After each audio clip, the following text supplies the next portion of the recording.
Pour soutenir la chaîne, Buy Me a Coffee. Merci. Des fleurs pour Algernon.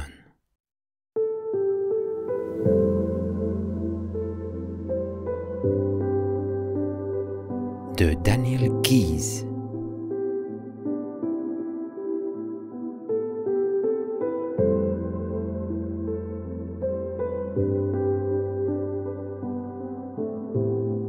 Deuxième partie. Compte rendu numéro 8. 15 mars. Je suis sorti de l'hôpital, mais je n'ai pas encore repris le travail. Il ne se passe rien. J'ai passé des tas de tests et j'ai fait plusieurs sortes de courses avec Algernon. Je hais cette souris. Elle me bat toujours. Le professeur Nemur dit qu'il faut que je joue et rejoue à ces jeux et que je passe et repasse ces tests. Ces labyrinthes sont idiots et ces images sont idiotes aussi. J'aime bien dessiner un homme et une femme, mais je ne veux pas raconter des mensonges sur des gens. Et je ne peux pas bien me débrouiller avec les puzzles. J'ai mal à la tête de tellement essayer de penser et de me rappeler. Le docteur Strauss a promis qu'il allait m'aider, mais il ne le fait pas. Il ne me dit même pas à quoi penser ni quand je serai intelligent. Il me fait simplement coucher sur un canapé et parler. Miss Kenyon vient aussi me voir au collège. Je lui ai dit que rien ne se passait. Quand deviendrai-je intelligent? Elle a dit, il faut que tu sois patient, Charlie, il faut du temps. Cela viendra si lentement que tu ne sauras même pas que cela vient. Elle dit que Burt lui a dit que je me débrouillais bien. Je pense quand même que ces courses et ces tests sont idiots. Je pense qu'écrire ces comptes rendus est idiot aussi. 16 mars. J'ai déjeuné avec Burt au restaurant du collège. Ils ont toutes sortes de bonnes choses à manger et je n'ai même pas eu à payer. J'aime m'asseoir et regarder les garçons et les filles du collège. Ils chahutent quelquefois ensemble, mais la plupart du temps, ils discutent de toutes sortes de choses comme font les boulangers chez Donner. Burt dit qu'il parle d'art et de politique et de religion. Je ne sais à quoi se rapportent ces choses, sauf que la religion, c'est Dieu. Maman me parlait beaucoup de lui et des choses qu'il a faites pour créer le monde. Elle disait que je devrais toujours aimer et prier le bon Dieu. Je ne me rappelle plus comment le prier, mais je me rappelle que maman me le faisait souvent prier quand j'étais petit parce qu'il aurait dû me faire aller mieux au lieu que je sois malade. Je ne me rappelle pas comment j'étais malade. Je pense que c'était parce que je n'étais pas intelligent. De toute façon, Burt dit que si l'expérience réussit, je serai capable de comprendre toutes les choses dont discutent les étudiants, et j'ai dit « Croyez-vous que je serai aussi intelligent qu'eux ?» Et il a ri, et il a dit « Ces gosses ne sont pas tellement intelligents, et tu les dépasseras de si loin qu'ils auront l'air bêtes. » Il m'a présenté à beaucoup des étudiants, et certains m'ont regardé drôlement, comme si je n'étais pas à ma place dans le collège. J'ai failli leur dire que j'allais devenir bientôt très intelligent comme eux, mais Burt m'a interrompu et je leur ai dit que j'étais chargé de l'entretien du labo du service psycho. Il m'a expliqué après qu'il ne fallait pas de publicité. Cela veut dire que c'est un secret. Je ne comprends vraiment pas pourquoi il faut que je garde cela secret. Burt dit que c'est pour le cas où ce serait un échec. Le professeur Nemur ne veut pas que tout le monde rie de lui, spécialement les gens de la fondation. J'ai dit, cela m'est égal que les gens rient de moi. Des tas de gens rient de moi, et ils sont mes amis, et nous nous amusons. Burt m'a passé son bras autour des épaules, et il a dit, ce n'est pas pour toi que le professeur Nemur se fait du souci, c'est pour lui. Il ne veut pas que les gens rient de lui. Je ne pensais pas que les gens riraient du professeur Nemur, parce que c'est un savant dans une grande école, mais Burt a dit aucun savant n'est un grand homme pour ses collègues ni pour ses élèves. Burt est un étudiant qui a reçu ses grades et qui se spécialise en psychologie, comme c'est marqué sur la porte du laboratoire. Je ne savais pas qu'il y avait des grades dans l'université. Je croyais que c'était seulement dans l'armée. En tout cas, j'espère que je deviendrai bientôt intelligent, parce que je veux apprendre tout ce qui existe dans le monde, tout ce que savent ces étudiants du collège, tout sur l'art et la politique, et Dieu. 17 mars. Quand je me suis éveillé ce matin, j'ai tout de suite pensé que j'allais me trouver intelligent, mais je ne le suis pas. Tous les matins, je pense que je vais être intelligent, mais il ne se passe rien. Peut-être que l'expérience n'a pas marché. Peut-être que je ne deviendrai pas intelligent, qu'il faudra que je retourne à l'asile Warren. Je hais les tests, et je hais les labyrinthes, et je hais Algernon. Je n'avais jamais senti avant que j'étais plus bête qu'une souris. Je n'ai plus envie d'écrire des comptes rendus. J'oublie les choses, et même quand je les écris dans mon carnet de notes, parfois je ne peux pas relire mon écriture, et c'est très dur. Miss Kenyon dit de prendre patience, mais j'en ai assez et je suis fatigué, et j'ai tout le temps des maux de tête. Je voudrais retourner travailler à la boulangerie et ne plus jamais écrire de comptes. Non, compte rendu. 20 mars. Je vais retourner travailler à la boulangerie. Le docteur Strauss a dit au professeur Nemur qu'il valait mieux que je retourne travailler. Mais je ne peux toujours pas dire à personne pourquoi on m'a opéré et il faudra que je vienne au laboratoire 2 heures tous les soirs après mon travail pour mes tests et pour écrire ces rapports idiots. Ils vont me payer toutes les semaines comme si c'était un travail supplémentaire parce que cela faisait partie de l'arrangement quand ils ont reçu de l'argent de la fondation Wellberg. Je ne sais toujours pas ce qu'est cette affaire Wellberg. Miss Kenyon me l'a expliqué, mais je ne comprends toujours pas. Si je ne deviens pas intelligent, pourquoi vont-ils me payer pour écrire ces bêtises? S'ils me payent, je le ferai, mais c'est très difficile d'écrire. Je suis content de retourner travailler parce que mon travail à la boulangerie me manque et aussi tous mes amis et toutes nos parties de rire. Le docteur Strauss dit que je devrais garder un carnet de notes dans ma poche pour écrire les choses à me rappeler.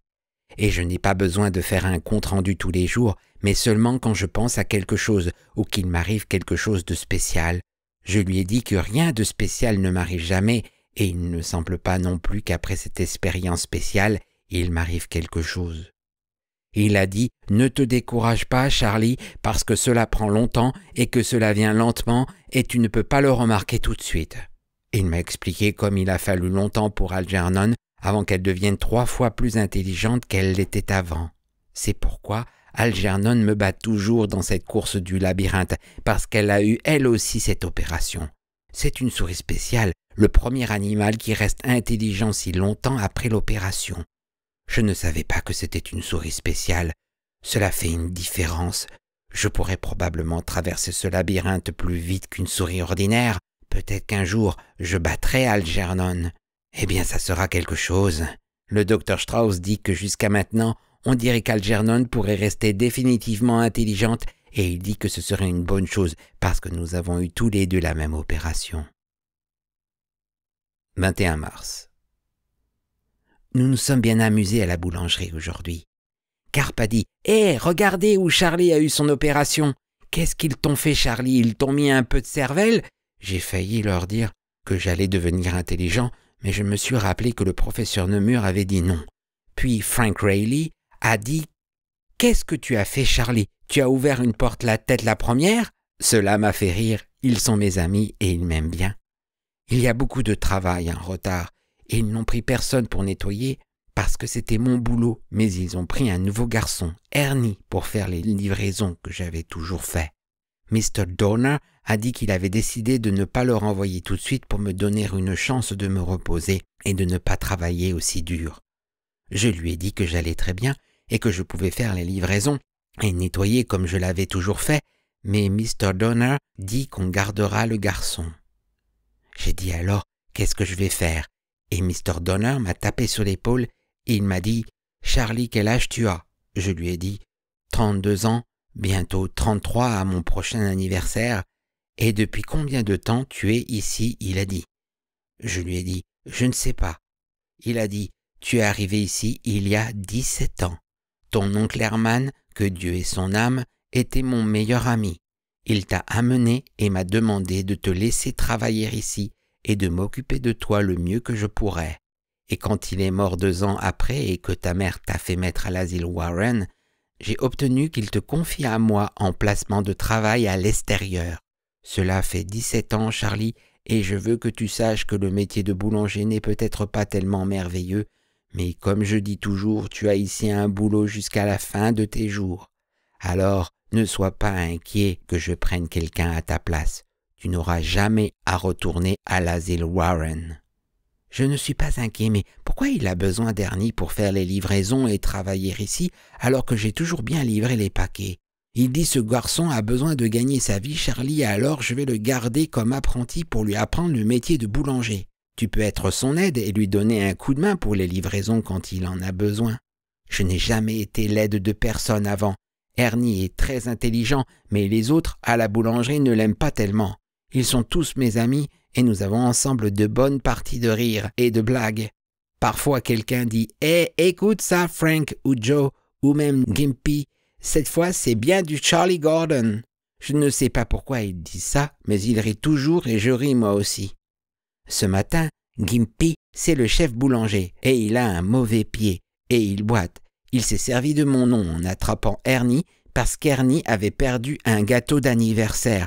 Il a dit « Ernie, bon Dieu, essaies-tu de ressembler à Charlie ?» Je ne sais pas pourquoi il a dit cela. Je n'ai jamais perdu de paquet. J'ai demandé à Mr. Donner si je pouvais apprendre à être apprenti boulanger comme Ernie. Je lui ai dit que je pourrais apprendre s'il me donnait une chance. Mr. Donner m'a regardé drôlement à un bon moment parce que je ne parle pas tellement la plupart du temps, je suppose. Et Frank m'a entendu et il a ri et ri jusqu'à ce que Mr. Donner lui dise de s'arrêter et d'aller s'occuper de son four. Puis Mr. Donner m'a dit « Tu as le temps pour cela, Charlie. Le métier de boulanger est très important et très compliqué et tu ne devrais pas te soucier de ce genre de choses. » Je voudrais pouvoir lui dire et à tous les autres la vérité sur mon opération. Je voudrais qu'elle réussisse vraiment et vite pour que je devienne intelligent comme tout le monde. 24 mars. Le professeur Nemur et le docteur Strauss sont venus dans ma chambre voir pourquoi je ne viens pas au laboratoire comme je devais le faire. Je leur ai dit que je ne veux plus faire les courses avec Algernon. Le professeur Nemur a dit que j'aurais pas à le faire pendant quelque temps, mais que je devrais venir quand même. Il m'a apporté un cadeau, mais il ne me le donnait pas, il me le prêtait seulement. Il a dit « C'est une machine à enseigner qui fonctionne comme la télé. Elle parle et elle montre des images et je n'ai qu'à la faire fonctionner juste avant de me coucher. » Je lui ai dit « Vous plaisantez, pourquoi je devrais faire fonctionner une télé juste avant de me coucher ?» Le professeur Nemur a dit que si je veux devenir intelligent, il faut que je fasse ce qu'il dit. Alors je lui ai dit qu'en tout cas, je ne pensais pas que je deviendrais intelligent.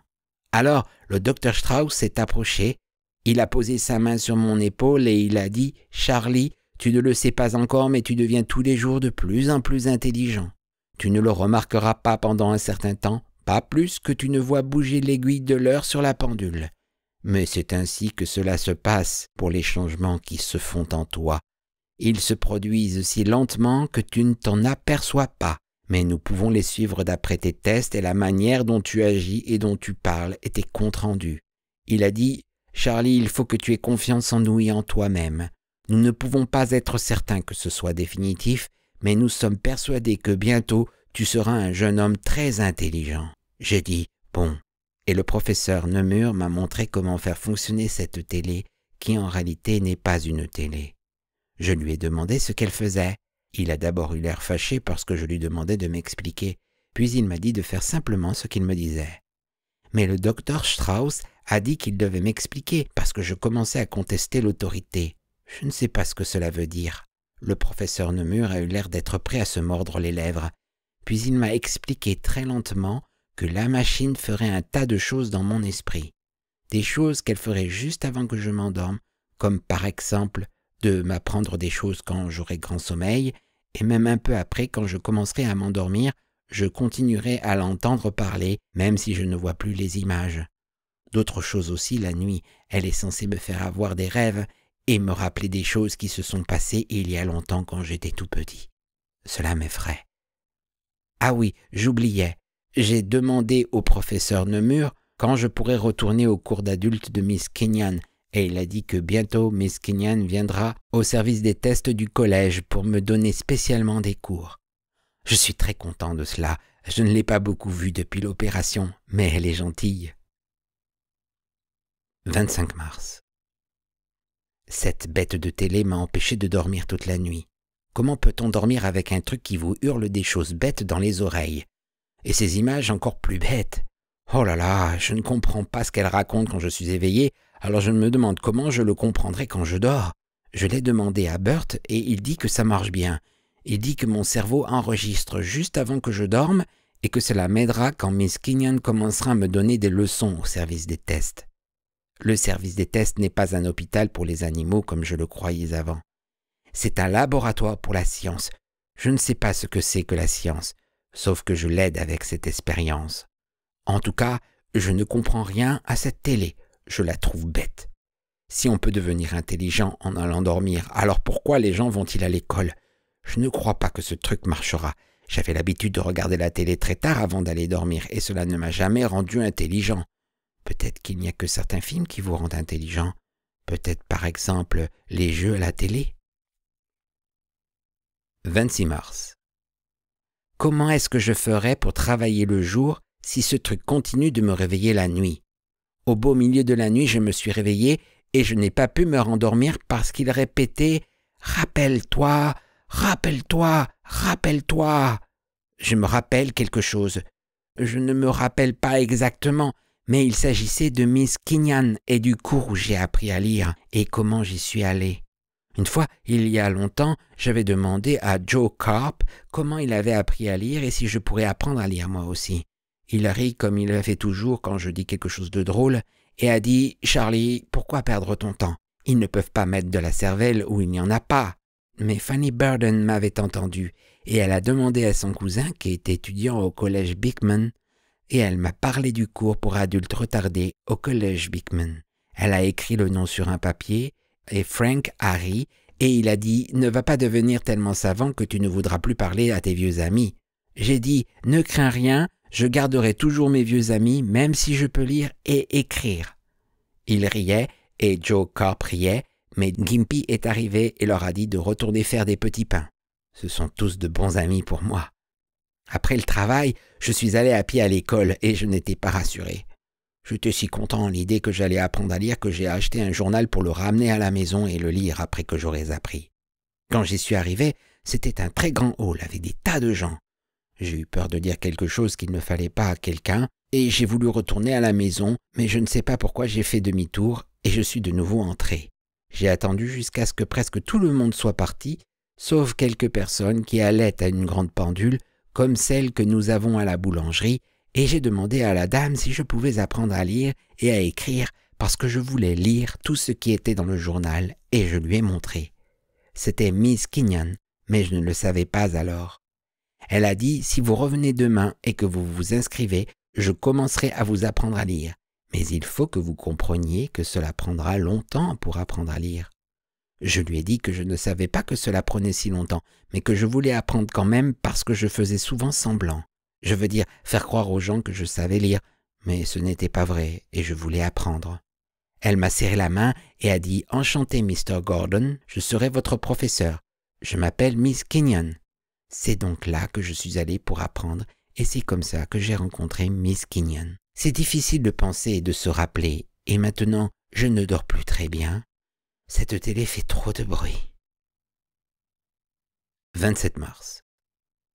Maintenant que je commence à avoir des rêves et à me rappeler, le professeur Nemur a dit qu'il fallait que j'aille à des séances de psychothérapie avec le Dr Strauss. Il dit que ces séances de psychothérapie, c'est comme quand on a de la peine et qu'on en parle pour se soulager. Je lui ai dit « Je n'ai pas de peine et je parle beaucoup toute la journée. Alors pourquoi faut-il que j'aille à ces séances de psychothérapie ?» Mais il s'est fâché et a dit que de toute manière, il fallait que j'y aille.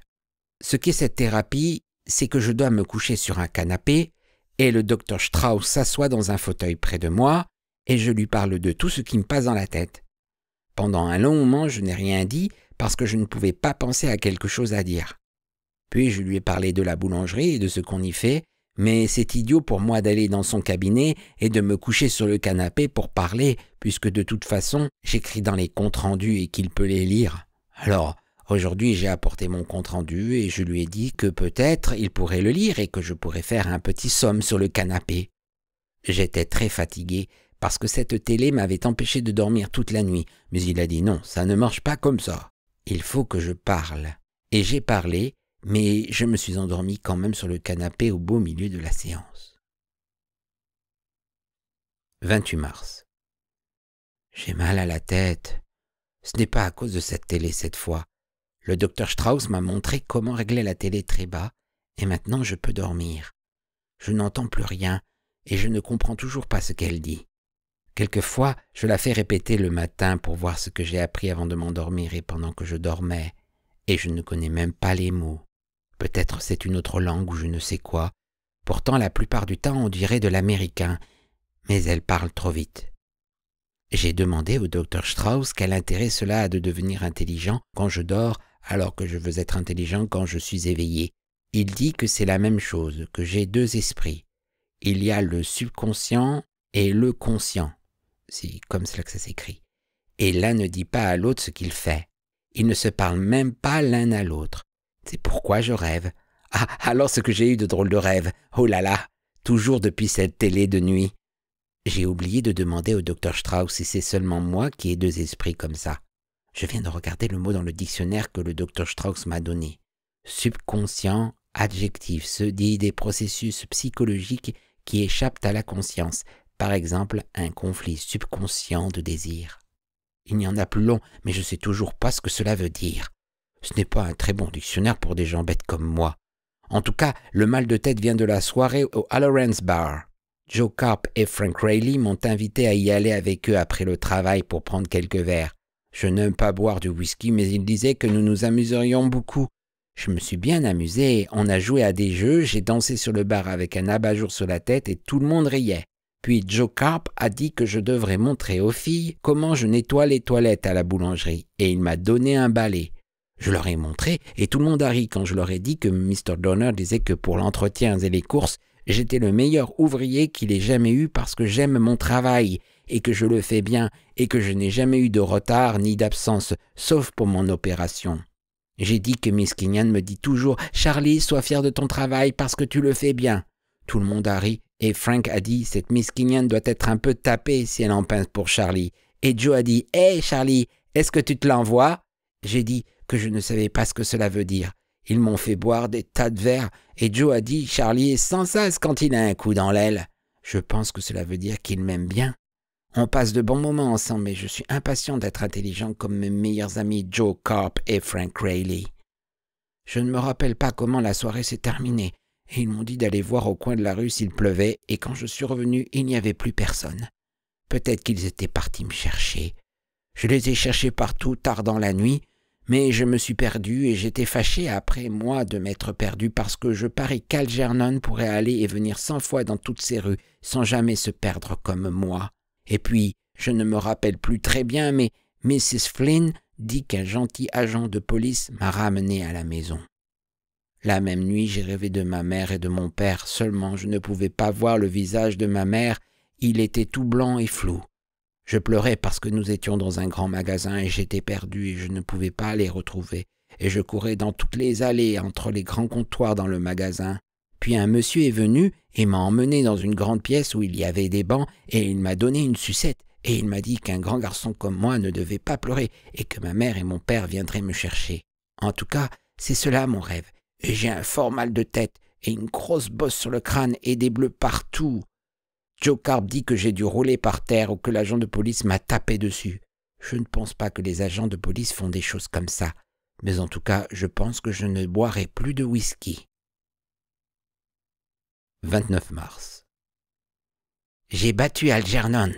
Je ne savais même pas que je l'avais battu jusqu'à ce que Burt me le dise. Puis la seconde fois, j'ai perdu parce que j'étais trop excité.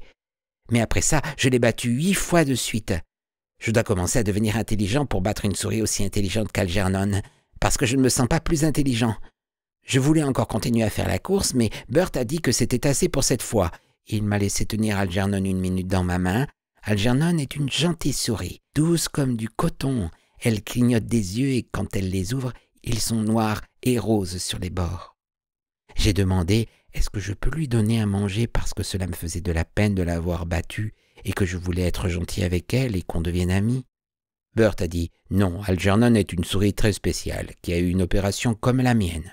Elle est le premier de tous les animaux à rester intelligente si longtemps. » Burt dit qu'Algernon est si intelligente qu'elle a à résoudre un problème de serrure qui change chaque fois qu'elle va chercher à manger de façon qu'elle apprenne quelque chose de nouveau pour avoir sa nourriture. Cela m'a rendu triste parce que si elle ne pouvait pas apprendre, elle ne pourrait pas avoir à manger et elle aurait faim. Je ne pense pas que ce soit juste de vous faire passer un test pour manger. Est-ce que Bert aimerait avoir un passé à test chaque fois qu'il voudrait manger? Je pense que je serais ami avec Algernon. Cela me rappelle que le docteur Strauss a dit que je devais écrire tous mes rêves et tout ce que je pense de manière que je puisse lui en parler quand je vais à son cabinet. Je lui dis, je ne sais pas encore comment penser, mais il dit que des choses comme ce que j'ai écrit au sujet de ma maman et de mon papa et comment je suis allé au cours de Miss Kinyan ou tout ce qui m'est arrivé avant l'opération, c'est cela à penser, et je les ai écrits dans mon compte-rendu. Je ne savais pas que je pensais et que je me rappelais. Peut-être cela signifie que quelque chose m'arrive. Je ne me sens pas différent, mais je suis si excité que je ne peux pas dormir. Le docteur Strauss m'a donné quelques pilules roses pour me faire bien dormir. Il dit qu'il me faut beaucoup de sommeil parce que c'est alors que la plupart des changements se produisent dans mon cerveau. Cela doit être vrai parce que mon oncle Herman, quand il était sans travail, avait l'habitude de dormir chez nous sur le vieux divan de la salle de séjour. Il était gros et il trouvait difficilement du travail parce qu'il était peintre en bâtiment et qu'il était devenu très lent à monter et à descendre des échelles. Quand j'ai dit à maman que je voulais être peintre comme l'oncle Herman, ma sœur a dit « Ouais, Charlie va devenir l'artiste de la famille ». Et papa lui a donné une gifle et lui a dit de ne pas être aussi méchante, bon Dieu, avec son frère. Je ne sais pas ce que c'est qu'un artiste, et si Norma a eu une gifle parce qu'elle l'avait dit, je suppose que ce n'est pas bien. Cela me faisait toujours de la peine quand Norma se faisait gifler parce qu'elle n'était pas gentille avec moi. Quand je serai intelligent, j'irai lui faire une visite. 30 mars. Ce soir, après le travail, Miss Kinyan est venue dans la salle de cours près du laboratoire. Elle avait l'air contente de me voir, mais nerveuse. Elle m'a paru plus jeune que je ne croyais. Je lui ai dit que j'essayais tant que je pouvais de devenir intelligent. Elle a dit « J'ai confiance en toi, Charlie, après la manière dont tu t'es efforcé tellement de lire et d'écrire mieux que tous les autres. Je sais que tu peux y arriver. Au pire, tu auras tout cela pendant un moment, et tu fais quelque chose pour les autres élèves retardés. » Nous avons commencé à lire un livre très difficile. Je n'ai jamais eu un livre si difficile. Il s'appelle « Robinson Crusoe » et parle d'un homme abandonné sur une île déserte. Il est intelligent et invente toutes sortes de moyens pour avoir une maison et à manger, et c'est un bon nageur. Seulement je le plains parce qu'il est tout seul et qu'il n'a pas d'amis. Mais je crois qu'il y a quelqu'un d'autre sur l'île, parce qu'il y a une image qu'il me montre avec son drôle de parapluie qui regarde des traces de pas. J'espère qu'il aura un ami et qu'il ne sera plus si seul. 31 mars. Miss Kinyan m'apprend à faire moins de fautes. Elle dit « Regarde un mot et ferme les yeux et répète-le jusqu'à ce que tu t'en souviennes. » Cela me donne beaucoup de mal parce qu'il y a des mots qui ne s'écrivent pas comme ils se prononcent.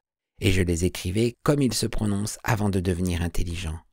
Cela m'embrouille, mais Miss Kinyan dit « Ne t'inquiète pas, l'orthographe n'est pas une preuve d'intelligence. »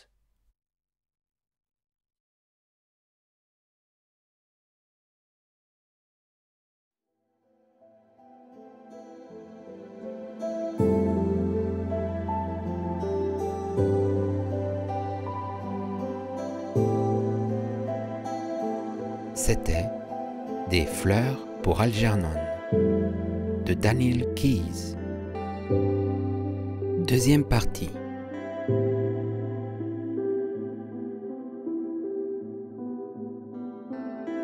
Si vous avez apprécié cette lecture, merci de liker, commenter et de vous abonner à la chaîne. À bientôt.